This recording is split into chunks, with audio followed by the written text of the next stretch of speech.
بسم اللہ الرحمن الرحیم۔ بسم اللہ الرحمن الرحیم۔ عزیز طلبہ اکرام، ہمارا ریاض الصالحین کا سبق نمبر 24 ہے۔ گزشتہ سبق کے اندر ہم نے باب الصبر کے حوالے سے 3 احادیث پڑھی تھی۔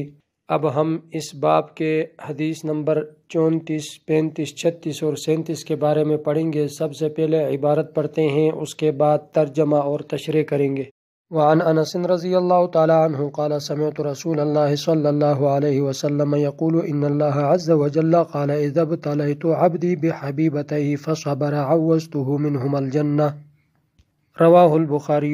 وعن عطاء بن ابی رباح قال قال لي ابن عباس رضی اللہ تعالی عنہما الا اریک امرأة من اہل الجنہ فقلت بلى قال هذه المرأة السوداء أتت النبي صلى الله عليه وسلم فقالت إني أسرع وإني أتكشف فادعو الله تعالى لي، قال إن شئت صبرت ولك الجنة وإن شئت دعوت الله تعالى أن يعافيك، فقالت أصبر، فقالت إني أتكشف فادعو الله ألا أتكشف فدعا لها، متفق عليه۔ وعن أبي عبد الرحمن عبد الله بن مسعود رضي الله تعالى عنه قال كأني أنظر إلى رسول الله صلى الله عليه وسلم يحكي نبيا من الأنبياء صلوات الله وسلامه عليهم ضربه قومه فأدموه وهو يمسح الدم عن وجهه يقول اللهم اغفر لقومي فإنهم لا يعلمون، متفق عليه۔ وعن أبي سعيد وأبي هريرة رضي الله تعالى عنهما عن النبي صلى الله عليه وسلم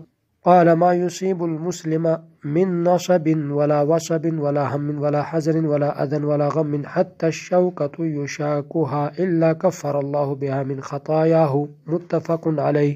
عزیز طلبہ اکرام، آپ کے سامنے 4 احادیث پڑھی گئی۔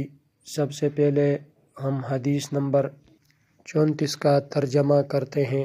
حضرت انس رضی اللہ تعالی عنہ سے روایت ہیں کہ میں نے نبی اکرم صلی اللہ علیہ وسلم کو فرماتے سنا کہ اللہ تبارک و تعالی نے فرمایا کہ جب میں اپنے بندے کو اس کی 2 محبوب چیزوں کے بارے میں مبتلا کر دوں اور وہ اس پر صبر کریں تو اللہ تعالیٰ اس کو اس کے بدلے میں جنت عنایت فرمائیں گے۔ مراد 2 محبوب چیزوں سے اس کی دونوں آنکھیں ہیں۔ اب ہم عبارت حل کرتے ہیں۔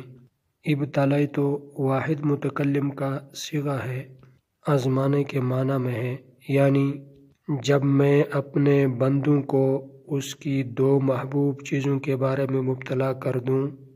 محبوب چیز سے مراد اس کی 2 آنکھیں ہیں۔ اس روایت کے اندر نبی اکرم صلی اللہ علیہ وسلم نے نبینا کو اس بدلے کے ساتھ مخصوص فرمایا کیونکہ آنکھیں انسان کے محبوب ترین اعضاء میں سے ہیں۔ آنکھوں کا نفع تو دنیا کے فنا ہونے سے فنا ہو جائے گا، مگر جنت کا نفع ہمیشہ قائم رہے گا۔ اس روایت میں صبر کی ترغیب ہے کہ جب بھی دنیا میں کوئی اس قسم کی مصیبت میں اگر انسان مبتلا ہو تو اس پر صبر کریں تو اللہ تبارک و تعالی اس کو اس کے بدلے میں جنت عنایت فرمائیں گے۔ حدیث نمبر 35 کا ترجمہ۔ حضرت عطاء ابن ابی رباح رحمہ اللہ کہتے ہیں کہ مجھے حضرت عبداللہ ابن عباس رضی اللہ عنہما نے فرمایا کہ میں تمہیں ایک جنتی عورت دکھاؤں؟ میں نے عرض کی جی ہاں۔ انہوں نے فرمایا یہ کالی کلوٹی عورت نبی اکرم صلی اللہ علیہ وسلم کی خدمت میں حاضر ہوئی اور عرض کی کہ حضرت مجھے مرگی کا دورہ پڑتا ہے جس سے میرا جسم برہنہ ہو جاتا ہے۔ آپ صلی اللہ علیہ وسلم دعا فرمائے۔ آپ صلی اللہ علیہ وسلم نے فرمایا اگر تو چاہیں تو اس تکلیف پر صبر کر تو تیرے لیے جنت ہے، اور اگر تو چاہتی ہے تو میں اللہ سے دعا کر دیتا ہوں کہ اللہ تمہیں اس سے عافیت عنایت فرمائے۔ اس عورت نے عرض کی میں صبر کروں گی۔ پھر اس نے عرض کیا میں برہنہ ہو جاتی ہوں۔ آپ صلی اللہ علیہ وسلم دعا فرمائے کہ برہنہ نہ ہو۔ آپ صلی اللہ علیہ وسلم نے دعا فرما دی۔ اب ہم عبارت حل کرتے ہیں۔ اس روایت کے راوی عطاء ابن ابی رباح رحمہ اللہ ہیں جو مشہور تابعی ہیں، حبش کے رہنے والے تھے۔ ان کی کنیت ابو محمد ہیں۔ امام اوزاعی رحمہ اللہ فرماتے ہیں کہ جس دن انہوں نے وفات پائی، ایسی حالت میں وفات پائی کہ اہل دنیا والے ان سے زیادہ خوش تھے، یعنی کسی کی دل آزاری تک نہیں کیا۔ 115 ہجری کو فوت ہوئے۔ بہت سارے صحابہ کے شاگرد رہے۔ ابن عباس رضی اللہ تعالی عنہ، ابو ہریرہ، ابو سعید خدری رضی اللہ تعالی عنہم سے احادیث سنی ہے۔ اس روایت کے اندر جو الفاظ ہیں انی اسرع، اس کا معنی ہے مجھے مرگی کا دورہ پڑتا ہے۔ مرگی یہ ایک ایسی بیماری ہے کہ جو نفیس اعضاء کو بغیر نیند کے کام سے روک دیتی ہے۔ جس عورت نے نبی اکرم صلی اللہ علیہ وسلم کی خدمت میں حاضر ہو کر عرض کی، اس عورت کو جن کے چھونے سے مرگی تھی، کسی خلط فاسد کی وجہ سے نہ تھی۔ اتکشف، یہ واحد متکلم کا صیغہ ہے، انکشاف سے ہیں۔ معنی اس کا یہ ہے میرا جسم برہنہ ہو جاتا ہے۔ اس کا مطلب یہ ہے، اس سے مقصد یہ ہے کہ اس عورت کو یہ خطرہ ہوا کہ غیر شعوری طور پر اس کا سطر نہ کھل جائے، جس کی وجہ سے انہوں نے نبی اکرم صلی اللہ علیہ وسلم سے پوچھا۔ اس روایت سے بھی یہ مسئلہ ثابت ہوا، دنیا میں مصائب پر صبر کرنا مسلمان کو جنت کا حقدار بناتا ہے۔ اور یہ بات بھی واضح ہوئی، دعا اور سچی التجا میں بھی دوا کے ساتھ ساتھ امراض کا علاج ہیں۔ اور دوسرا یہ مسئلہ ثابت ہوا، عزیمت کو اختیار کرنا رخصت سے افضل ہے، جبکہ انسان اس کی برداشت کی قدرت پاتا ہو تو اس کو اجر بہت زیادہ ملے گا۔ حدیث نمبر 36 کا ترجمہ کرتے ہیں۔ حضرت ابو عبد الرحمن عبداللہ ابن مسعود رضی اللہ تعالی عنہ سے روایت ہے کہ میں گویا حضور صلی اللہ علیہ وسلم کو کسی پیغمبر کا واقعہ بیان کرتے سامنے دیکھ رہا ہوں کہ جس کو ان کی قوم نے مار کر لہو لہاں کر دیا، اور وہ اپنے چہرے سے خون کو صاف کر کے یوں فرما رہے تھے، اللہم اغفر لقومی فانہم لا یعلمون، اے اللہ میری قوم کو بخش دیں، وہ نہیں جانتے۔ اب ہم عبارت حل کرتے ہیں۔ اس روایت کے راوی عبداللہ ابن مسعود رضی اللہ تعالی عنہ ہیں، کنیت ابو عبد الرحمن ہیں۔ آپ صلی اللہ علیہ وسلم کے دار ارقم جانے سے پہلے شروع میں مسلمان ہوئے۔ یہ آپ صلی اللہ علیہ وسلم کے رازدان تھے۔ سفر میں مسواک اور آپ صلی اللہ علیہ وسلم کی نعلین مبارک اور پانی ان کے پاس ہوتا تھا۔ 32 ہجری کو فوت ہوئے۔ ان سے خلفائے راشدین اور بہت سارے صحابہ اور تابعین نے روایت کی ہے۔ اس روایت کے اندر یحکی نبی من الانبیاء صلوات اللہ وسلامہ علیہم کا مطلب یہ ہے کہ نبی اکرم صلی اللہ علیہ وسلم کو کسی پیغمبر صلی اللہ علیہ وسلم کا واقعہ بیان کرتے سامنے دیکھ رہا ہوں۔ اور نبی اکرم صلی اللہ علیہ وسلم نے جس پیغمبر کا ذکر فرمایا، اس سے مراد حضرت نوح علیہ السلام ہیں۔ اور اس طرح تفسیر قرطبی والے کہتے ہیں کہ اس سے مراد نبی کریم صلی اللہ علیہ وسلم خود اپنے بارے میں فرما رہے ہیں۔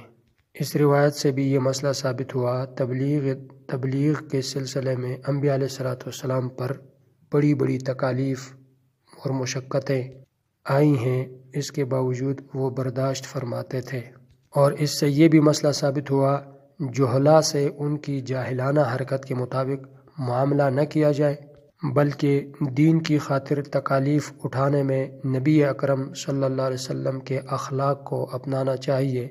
اور اسی دین کی خاطر نبی اکرم صلی اللہ علیہ وسلم کا چہرہ مبارک زخمی کیا گیا، اور احد کے دن خون کے فوارے نکل پڑے، مگر نبی اکرم صلی اللہ علیہ وسلم نے اس سے زیادہ کچھ نہ فرمایا۔ اللہم اغفر لقومی فانہم لا یعلمون، اے اللہ میری قوم کو بخش دے، وہ جانتے نہیں۔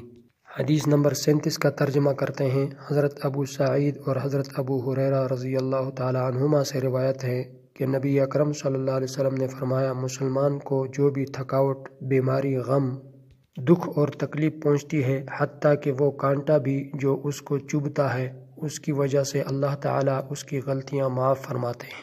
اب ہم عبارت حل کرتے ہیں۔ اس روایت کے جو الفاظ ہیں، ما یصیب المسلم من نصب، نصب تھکاوٹ کو کہتے ہیں، ولا اذن، اذا تکلیف کو کہتے ہیں، دکھ کو کہتے ہیں، ولا غم، غم حزن سے بڑھ کر ہوتا ہے، جس پر طاری ہو جائے وہ اس طرح ہو جاتا ہے جیسا اس پر بے ہوشی طاری ہو گئی ہے۔ یشاکھا یعنی اس کو تکلیف ہوتی ہے اور اس کے جسم میں داخل ہو جاتی ہے۔ اس روایت کے اندر جو خطایا کا لفظ ذکر ہے اس سے مراد صغیرہ گناہ ہیں، کبیرہ گناہ مراد نہیں، اس لیے یہ مسئلہ پہلے بھی گزر چکا ہے کہ نیک اعمال کے ذریعے سے انسان کے صغائر گناہ معاف ہو جاتے ہیں، البتہ گناہ کبیرہ کے لیے توبہ شرط ہے۔ اس سے یہ ثابت ہوا امراض اور دیگر ایذائے مومن کے گناہوں کا کفارہ بنتی ہے، اور اس طرح یہ ثابت ہوا اصل مصیبت زدہ وہ ہیں جو ثواب سے محروم رہ جائے۔ ہمارا سبق مکمل ہوا، جس کا خلاصہ یہ ہے، آپ کے سامنے 4 احادیث پڑھی گئی۔ سب سے پہلی روایت سے یہ مسئلہ ثابت ہوا کہ دنیا میں مصائب پر صبر کرنا مسلمان کو جنت کا حقدار بناتا ہے، اور دوسری روایت سے یہ ثابت ہوا عزیمت کو اختیار کرنا رخصت سے افضل ہے جبکہ انسان اس کی برداشت کی قدرت پاتا ہو۔ تیسری روایت سے یہ مسئلہ ثابت ہوا کہ مصیبت کے آ جانے کے بعد یا انسان کے بیماری میں مبتلا ہونے کے بعد اللہ تعالیٰ اس کی غلطیاں معاف فرماتے ہیں۔ چوتھی روایت سے یہ بات ثابت ہوئی تمام قسم کی آزمائشوں میں ثواب تب ہی ملتا ہے جب کہ صبر کیا جائے۔ سب سے زیادہ آزمائشیں انبیاء علیہ الصلوۃ والسلام پر آئی ہیں، اس لیے اللہ تبارک و تعالیٰ نے لوگوں کے لیے اسوہ حسنہ اور اعلیٰ نمونہ بنایا ہے۔